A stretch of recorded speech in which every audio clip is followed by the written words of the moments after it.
Getting back to the big night in Philly, some people think they're sick of hearing it, but I don't care. I'm going to say it again. Tonight is historic. It's the first time a woman has ever been nominated for the highest office in the country.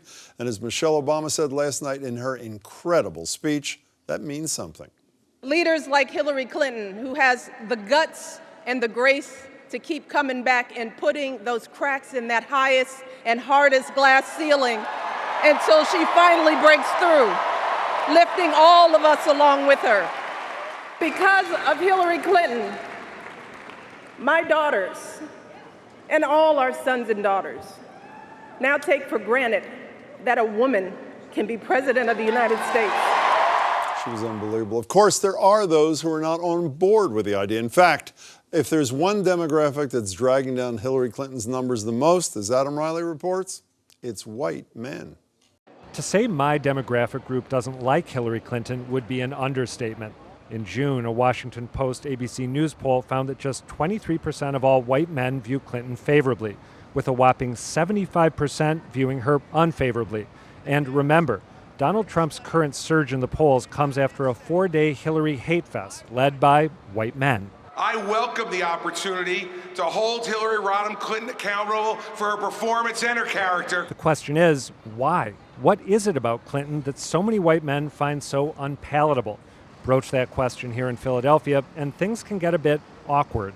I'm sorry, I can't begin to understand why it is that way. Another response you might hear, frustration with Clinton, is about substance, not her race or her sex. I really think it's coincidental. I don't think it has to do with gender or race or anything like that. But it might be about the way some white men's lives have changed.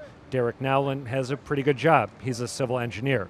But he feels like he and his peers are treading water. You could just kind of feel and see and tell that all the gains are going to the people at the top, and all the people who are doing all the work are not really getting ahead. Bill Clinton could turn laments like that into political gold, but Hillary's never had that knack.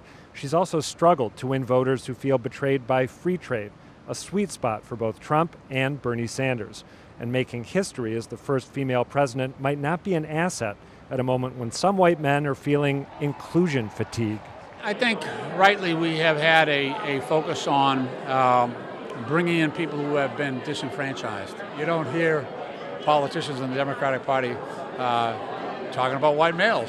Frankly, you never ever hear them talk about that. And that silence comes at a moment when American demographics are shifting decisively. There are more people of color being born into this country, more people of color immigrating to this country. So those numbers are going up.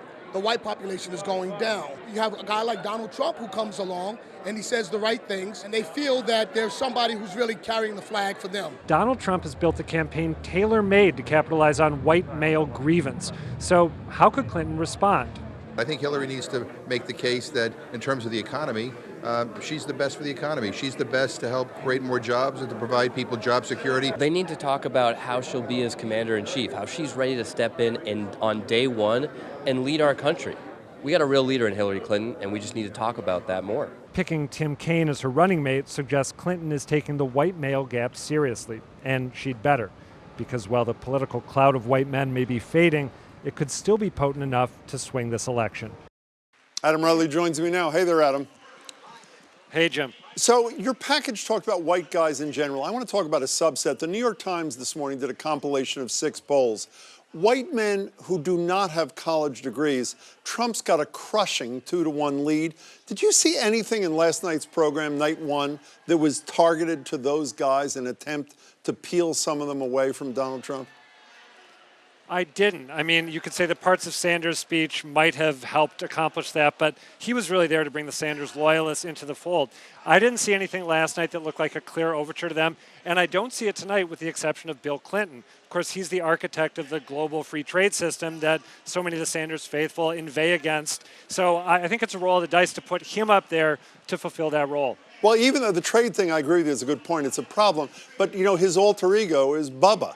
I mean, and that is in part the demo that we're talking. I don't mean that in a pejorative way. That is the demo that Hillary Clinton is doing so poorly in. So he's got to be the messenger, right? I mean, isn't that clear tonight?